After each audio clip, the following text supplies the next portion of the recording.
y va a ingresar por admisión. Ese paciente viene ¿por dónde? Por emergencia.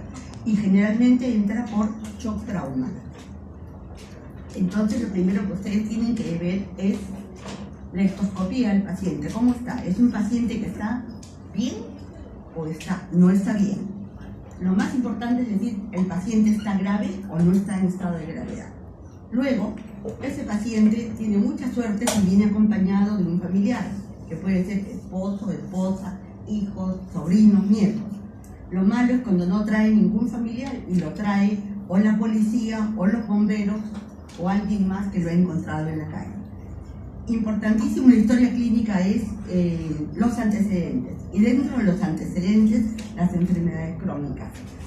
¿Cuáles enfermedades crónicas? Todas las que pueda tener el paciente, si es asmático, si tiene una enfermedad pulmonar obstructiva crónica, si es diabético, si es hipertenso, en fin, hay miles de... Los cuadros agudos previos. Por ejemplo, un paciente que tenga hipertensión arterial, que ya hace insuficiencia cardíaca y que ha tenido algunos episodios por los cuales ha venido al hospital con esto, ¿no? Por dolor, por sensación de disnea, a veces por ortopnea, disnea paroxística nocturna, en fin. Ustedes tienen que preguntar si ha tenido otros cuadros agudos previos. La medicación habitual. Ustedes van a darse cuenta, jóvenes, que muchas pacientes o muchos pacientes en general dicen, sí, yo tomo tal medicamento, tomo losartán, o tomo enalapril, o tomo tal otro medicamento regulador porque tengo hipercolesterolemia, hipertrigliceridemia. Ah, ya, qué bien, señor, pero dígame usted, ¿cuántas veces al día? ¿Desde cuándo lo toma? Ah, no, yo solamente lo tomo cuando me duele la cabeza o cuando me siento mareado, o sea, cuando el paciente está descompensado. Eso es un mal paciente y por eso tenemos las recurrencias de urgencias hipertensivas. Las cirugías previas. Para que un paciente ingrese a cuidados intensivos, debe haber tenido alguna enfermedad muy importante. Algunos pacientes son derivados de los pisos de cirugía, ¿no? Porque le han hecho por ejemplo, una colecistectomía, pero luego se ha complicado, tiene drenaje, entonces el paciente tiene que estar en un sitio donde lo puedan evaluar y tratar perfectamente. Si es una mujer gestante que está haciendo una preeclampsia o que está haciendo una eclampsia o un síndrome HELP, también. Entonces, el paciente puede tener ya, como yo le digo, el estado basal. Luego, algunas palabras uso como muy, no exactamente jerga, pero yo le llamo que ya tienen enfermedades subyacentes. O sea, ya tienen, para mí, ya tienen algo, tienen una llave. Ustedes le pueden poner lo que quieran, pero ya tiene algo ese paciente. Y ustedes tienen que estar muy... este no es un paciente, por supuesto, es un exalumno del curso que está ahí haciendo sus payasadas.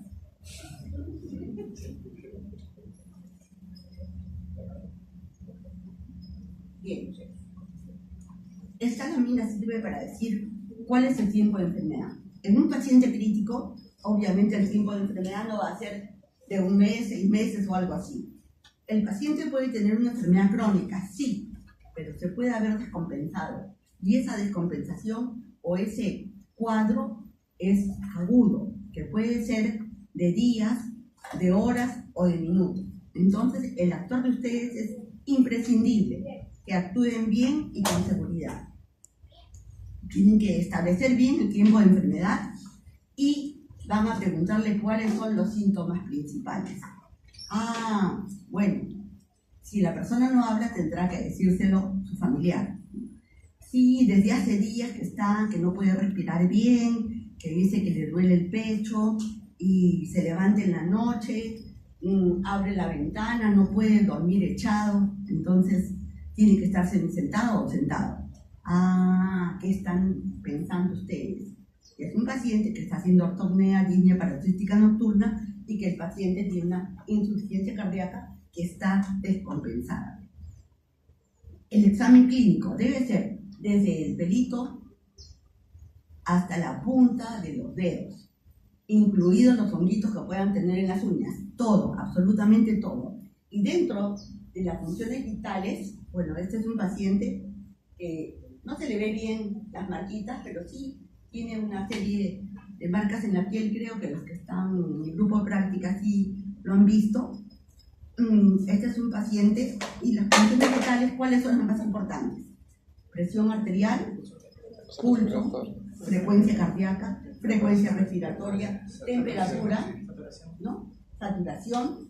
Dentro de las que se consideran, tenemos la diuresis, ustedes dirán, la diuresis sí, la saturación de oxígeno y el balance hidrosalino, el balance hídrico, que ese es el tema que va a tratar in extenso el doctor Jorge Serna ahora. Bueno, es un tema que para mí es un poco no muy atractivo, lo admito, pero él lo hace muy bonito.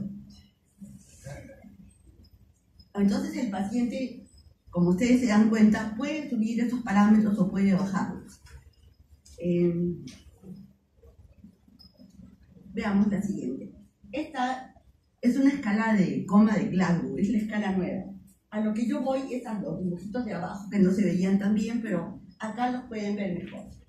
Estos son los lugares de la estimulación física. Miren, es acá en los deditos, ¿no? Tenemos acá que le pellizcamos el trapecio.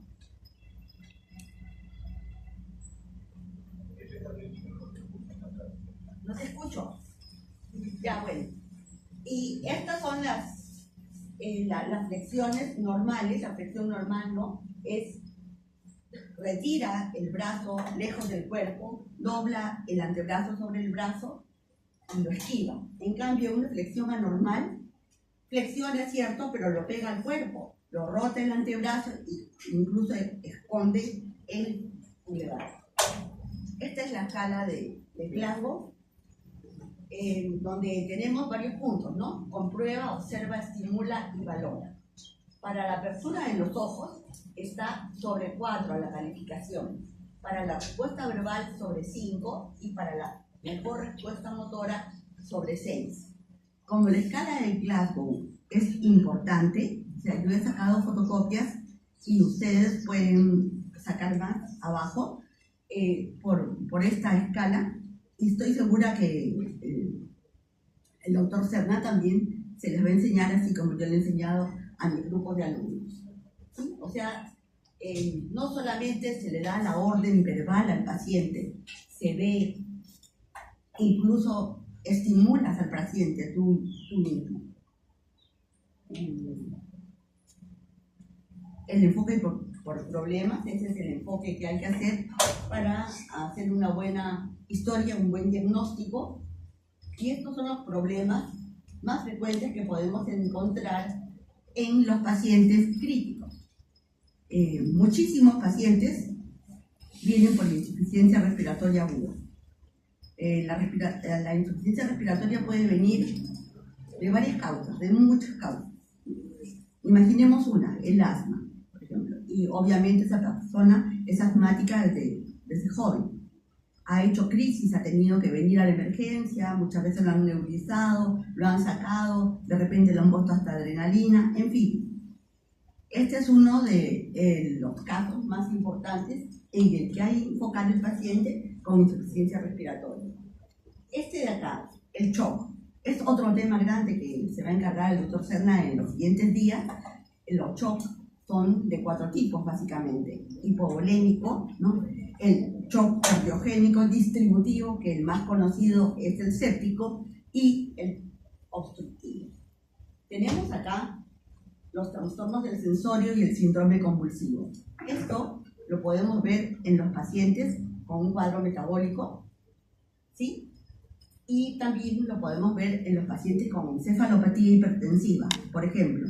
Esto dentro de algunos de los casos, ¿no? Trastornos de la coagulación.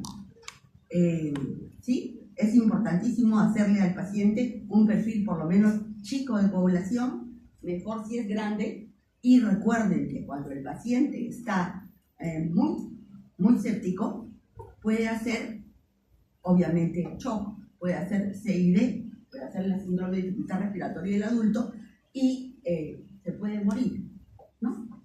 Tranquilamente. Alteración hidroelectrolítica y ácido básica, tema de hoy día, y la insuficiencia renal aguda y crónica. Imagínense un paciente que es diabético, que se ha descuidado en su tratamiento, que es diabético, hipertenso, que tiene glaucoma, y que ya le tenían que hacer ir a hemodiálisis. Se perdió unos añitos de las doctoras del Rebagliati, y cuando ya regresa, porque está demasiado avanzada la enfermedad, siendo una persona de 60 años, y ahora está dializándose pues 3 veces a la semana durante 4 horas. Su vida cambió absolutamente y su calidad de vida es mala. Nosotros, como médicos, siempre tendemos a hacer un diagnóstico. Después del enfoque por problemas, y nuestro diagnóstico va a ser presuntivo. Y después pasaremos con los análisis, con las imágenes que pidamos, y cuando tengamos todo lo necesario en la mano, vamos a hacer un diagnóstico final. Obviamente esto no quiere decir que hasta que no tenga el diagnóstico final no le voy a dar medicación. Por supuesto que sí. Muchas veces se da medicación inicial o empírica sin tener el cultivo del paciente, en un caso de sepsis. Pero es que no puedes esperar, entonces tienes que comenzar pues con algo importante, ¿no? En la evolución es SOA, subjetivo, objetivo, análisis y plan de trabajo. En el análisis no solamente pedir los análisis, básicamente que pueden ustedes pedir hemograma, perfil de coagulación, examen de orina, la bioquímica, glucosa, urea, creatinina, el perfil de coagulación que hemos dicho, otros exámenes más, y también todo lo que sea ligado con imágenes, radiografías, ecografías, resonancia, tomografías, todo lo que necesiten. Eso ha formado parte de nuestro plan de trabajo, y después de tener nuestro plan de trabajo vamos a hacer nuestro plan de tratamiento. O sea, nosotros vamos a decir qué le damos a ese paciente. Este sí, como pueden ver, es un paciente indudablemente, no es como el joven que estaba haciendo gracias, ¿no? El paciente está monitorizado, está intubado, está con máscara, está en una camilla. Bueno, ahora el doctor Serna les va a mostrar unos casos. Estos son ustedes cuando ya estén haciendo la guardia, van a estar un poco estresados y hasta con los pelitos parados. Por ejemplo, este es un caso de un joven, un hombre muy joven de 18 años que tiene dolor torácico de 2 horas de evolución, está asociado a náuseas, mareos, sensación de desvanecimiento, y en el trabajo, ya trabaja, en el trabajo le dicen que está con la presión arterial baja. Lo traen a emergencia con su mamá y le hacen estas funciones vitales, ¿no? Frecuencia respiratoria, cardíaca, saturación 97 y temperatura 37. ¿Qué le falta ahí? La presión arterial.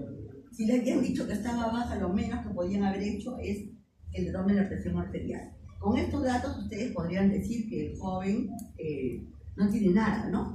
Está bien. Pero miren esto. No sé si lo ven. ¿Sí? Ya lo han visto, ¿no? O sea, la placa está bien penetrada, es cierto, ¿no? Pero el pulmón derecho es diferente al pulmón izquierdo, ¿cierto? No sé si ven esta imagen acá arriba, un poco redondeada, y después acá se ve aire. Es más, se ve la imagen del pulmón, este pedazo, y el tórax, el corazón, la tráquea están tiradas hacia la izquierda. Entonces, ¿qué ustedes pensarían que tiene ese paciente? Por favor, chicos, díganlo. Tórax, atención. Ok. Veamos este otro caso. Ustedes saben, porque ya lo han visto, ¿no es cierto? Ajá, están preparados. ¿Ya? ¿Este primero qué es? Los ojos de mapache. ¿Esto de acá? Están adiestrados. ¿Esto?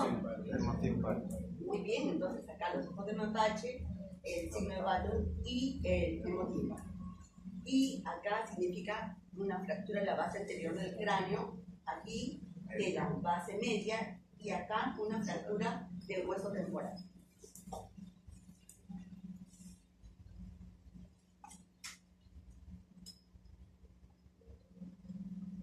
Bueno, yo he puesto las imágenes, me he adelantado, pero este es un joven también de 19 años que lo atropellan, lo arrastran 3 metros en la pista, reportan pérdida del conocimiento al menos de 5 minutos. El paciente no responde al llamado, abre los ojos al estímulo doloroso, emite sonidos y palabras incoherentes, pero sí localiza el dolor.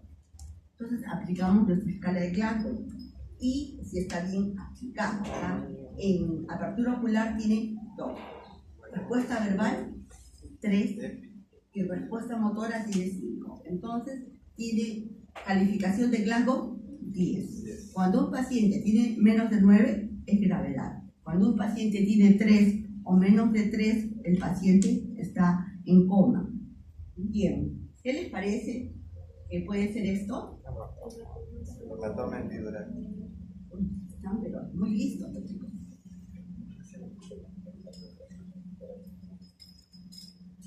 Bueno, este es un chico que les dije que me daba mucha cólera porque es un chiquillo, ¿no? Un chico de 15 años nada más, que estaba en estado de uva, o sea, más ebrio no podía estar, y fue atacado por otros sujetos saliendo de una reunión. Lo han pateado, lo golpean y le tiran con una piedra en la cara. O sea, lo desgracian al hombrecito.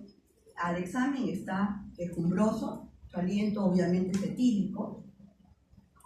Él relata el suceso, está despierto, colabora con el examen, pero si sigue con esa vida, esa clase de vida, va a terminar pues, así, ¿no? Va a terminar así.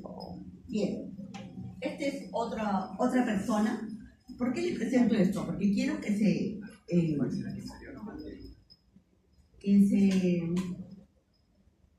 ya estén adecuados con la escala de Glasgow, que la conozcan, y por lo menos a mis alumnos yo les tomo un vasito, ellos ya lo saben. La semana siguiente con diferentes casos sobre Glasgow y también de enfoque por problema. Entonces, eso sería bueno porque se van ensayando, ¿no? Entonces van viendo. Este es un hombre de 45, es joven todavía, cae de un segundo piso, se golpea la cabeza, ingresa a emergencia con una escala de Glasgow de 14. Pero después tiene una convulsión tónico-clónica, ya no abre los ojos, ni al dolor, emite gruñidos, evidencia flexión anormal del brazo derecho y su escala de Glasgow es apertura ocular 1, respuesta verbal 2 y la respuesta motora es 3. ¿Cómo es el paciente? Grave, ¿es cierto? Bien. Esa es su resonancia y vamos a pasar a... Esto no sirve. Y esta es la última lámina de lo que es mi presentación. Vamos, luego, Jorge, ¿quieres hacer de una vez la clase?